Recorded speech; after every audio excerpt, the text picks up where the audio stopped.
এদিকে ওসমান হাদির হত্যাকারীদের ২৪ ঘন্টার মধ্যে গ্রেফতারের আলটিমেটাম দিয়ে শাহবাগ ছেড়েছেন ছাত্র জনতা।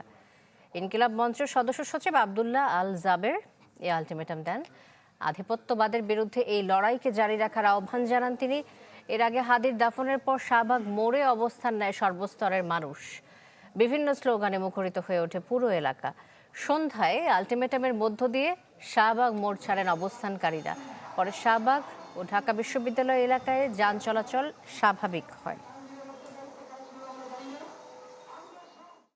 আগামী ২৪ ঘন্টার মধ্যে ওসমান হাদিকে যারা খুন করেছে, খুনের পরিকল্পনা করেছে, খুনিদেরকে আশ্রয় দিয়েছে, খুনের সহায়তা করেছে, প্রত্যেককে গ্রেফতার করে বিচারের মুখোমুখি করতে হবে। এবং এই যে বিগত ১৭২ ঘন্টা সরকারের পক্ষ থেকে কি কি পদক্ষেপ নেওয়া হয়েছে আমরা জানতে চাই।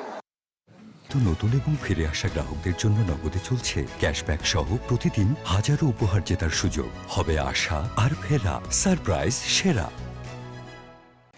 এ বিষয়ে আরো খবর জানাতে চাই আপনাদের। শাহবাগ থেকে যোগ দিচ্ছেন সহকর্মী কাজী ফয়সাল। আমরা চলে যাচ্ছি ফয়সালের কাছে। ফয়সাল, ইতিমধ্যেই ২৪ ঘন্টার আলটিমেটাম দিয়ে শাহবাগ ছেড়েছেন যারা অবস্থান নিয়েছিলেন অবস্থানকারীরা। এই মুহূর্তে কি যান চলাচল স্বাভাবিক মনে হচ্ছে আপনার পেছনে দেখে?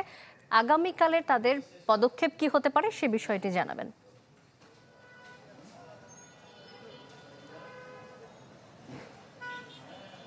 আগামীকাল তাদের পদক্ষেপ, যেহেতু তারা ঘোষণা দিয়ে গেছেন ২৪ ঘন্টার, এবং আগামীকাল তারা বলছেন যেহেতু আজ ঠিক ৫টা ১৫ অর্থাৎ সোয়া ৫টার দিকে তারা আলটিমেটাম দিয়েছেন, এবং তারা বলছেন আগামীকাল ঠিক সোয়া ৫টায় তারা এখানে জড়ো হবেন যদি না তাদের আলটিমেটাম যেসব শর্ত দেওয়া হয়েছে, আলটিমেটাম শর্ত যদি দেওয়া হয়েছে, অর্থাৎ ওসমান হাদির হত্যার ঘটনায় যারা জড়িত, সরাসরি যেহেতু এখানে মামলা হয়েছে, মামলায় ফয়সাল করিম নামে ছাত্রলীগের একজনের নাম এসেছে, এবং তার সাথে তার সহযোগী আলমগীর, এছাড়াও আরও বেশ কয়েকজনের নাম কিন্তু এসেছে।